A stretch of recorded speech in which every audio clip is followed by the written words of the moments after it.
નમસ્કાર વિદ્યાર્થી મિત્રો, અલ્ફા વિદ્યા સંકુલ વતી આપનું હાર્દિક સ્વાગત કરું છું। વિદ્યાર્થી મિત્રો, જોઈએ આપણે આગળનો પ્રશ્ન આપણો કંઈક આવો છે। મનુષ્યમાં સ્ત્રીના માસિક ચક્રની સમજૂતી આપો।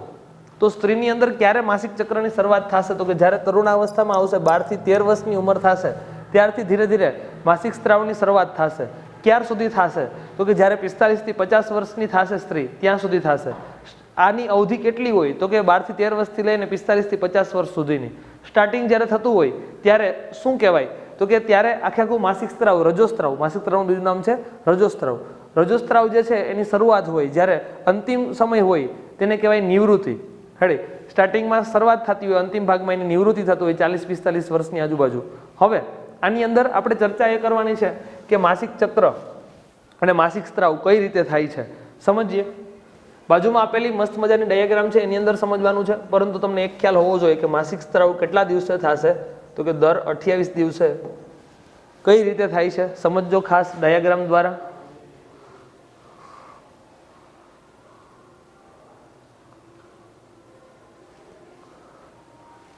જો હવે આની અંદર શું છે તો કે આ આખું માદાનું પ્રજનન તંત્ર આપેલું છે। દર 28 દિવસે આ જે છે એ એક અંડપુટિકા એકાંતરે બહાર નીકળે। માદાનો જે આ અંડકોષ છે એમાંથી દર 28 દિવસે એકાંતરે અંડપુટિકા બહાર નીકળશે। આ અંડપુટિકા બહાર નીકળી અને ક્યાં જશે? તો કે અંડવાહિની નિવાપમાં જશે। અંડવાહિની નિવાપ મારફતે અંડવાહિનીમાં જશે, ત્યાંથી અંદરનો જે ગર્ભાશયનો ભાગ છે એમાં જશે। આમાં તમે જે યલો કલરની જોઈ શકો છો, આ શું છે? તો કે અંડપુટિકા છે। હવે જો પ્રજનન થશે તો શું થયું હશે? તો કે અહીં નીચેથી શુક્રકોષો દાખલ થયા હશે, તો શું થશે? તો કે આ શુક્રકોષો આગળ વધી અંડવાહિનીની અંદર ફલન થઈ જશે, તો માસિક સ્ત્રાવ નહીં થાય જો ફલન થઈ જશે તો। પરંતુ જો માસિક સ્ત્રાવ તો જ થશે કે જો ફલન નથી, જેનો મતલબ કે અંડકોષ શુક્રકોષ જોડાણા નથી। અંડકોષ શુક્રકોષ નથી જોડાણા તો શું થશે? તો કે ફલનની પ્રક્રિયા નહીં થાય, અને જેના કારણે માસિક સ્ત્રાવ થશે દર 28 દિવસે જે અંડપુટિકા છૂટી પડે છે એમાંથી। હવે આ જે અંડપુટિકા છે એ શું થશે? તો કે શરીરમાં 28 દિવસે પહોંચી ગઈ એટલે બે બાજુએ રુધિર કેશિકાઓ ધરાવતી જાડી દિવાલ આવેલી હોય। હવે ગર્ભ સ્થાપના નહીં થાય એના માટે તૈયારી રહેશે, પણ જો સ્થાપના નહીં થાય તો શું થશે?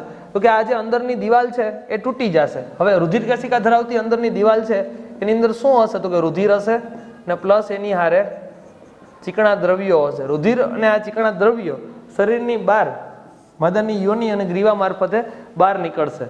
જે આ રુધિરના ચીકણા દ્રવ્યો બહાર નીકળે છે જેને આપણે કહીએ છીએ માસિક સ્ત્રાવ, માસિક ચક્ર, જે દર 28 દિવસે થતું હોય। અને ક્યાર સુધી થશે? તો કે આનો સમય છે 5 થી 7 દિવસ સુધી માસિક સ્ત્રાવ થતો રહે। શરૂઆત ક્યારથી થાય? તો કે 12 થી 13 વર્ષથી લઈ અને 45 થી 50 વર્ષ, 40-45 ની આજુબાજુ હોય, પણ અંદાજિત આંકડો કેટલો છે? તો કે 45 થી 50 વર્ષ સુધી માસિક સ્ત્રાવની શરૂઆત થતી હોય। આની જગ્યાએ આ પ્રશ્ન તમને એમ પણ પૂછાય, રજોસ્ત્રાવ અથવા તો રજો ચક્રની માહિતી આપો। તો રજોસ્ત્રાવ કે રજો ચક્ર એટલે શું થશે? તો કે અંડપુટિકા નિર્માણ થઈ ત્યારથી લઈ અને એનું ફલન નથી થયું અને બહાર નીકળી જાય છે, આ આખો સમયગાળો જેને કહેવાશે માસિક ચક્ર અથવા તો રજો ચક્ર। ઓકે, તો આખો પ્રશ્ન તમને 3 માર્કની અંદર પૂછાય તો આપણે આકૃતિ સાથે સમજાવવાનો થાય તો તમને ક્લિયર થયો હશે। હવે આની આકૃતિ તમને ડ્રો કરતા શીખવાડું। શું કરવાનું છે? તો કે આ રીતે આપણે ગર્ભાશયની રચના કરવાની છે।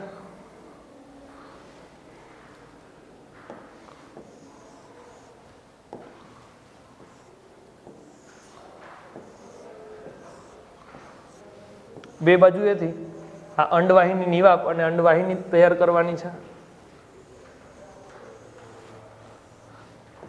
બે ભાગમાં અંડપિંડ છે, આ અંડપિંડમાંથી એક અંડપુટિકા શું થશે? તો કે આમ આગળ વધશે। અહીંયા અંદરના ભાગમાં રુધિર કેશિકાઓ હોય, શું થાય? તો કે માસિક સ્ત્રાવ દરમિયાન આ ભાગની અંદર અંડપુટિકા આવી, જો ફલન નથી થયું તો આ જે અંડપુટિકા છે એ શરીરની બહાર નીકળી જાય। તો આ ટાઈપની આપણે એક ડાયાગ્રામ પણ ડ્રો કરવાની કે જેની અંદર રુધિરનો સ્ત્રાવ આમ થતો હોય એવું દેખાવું જોઈએ પેપરની અંદર। તો એમાં આપણે શું કરીએ? તો કે પેન્સિલ દ્વારા આ રીતે ડ્રો કરવાની, જેથી કરી અને તમને આ પ્રશ્નના પૂરા માર્ક મેળવી શકો। Thank you so much.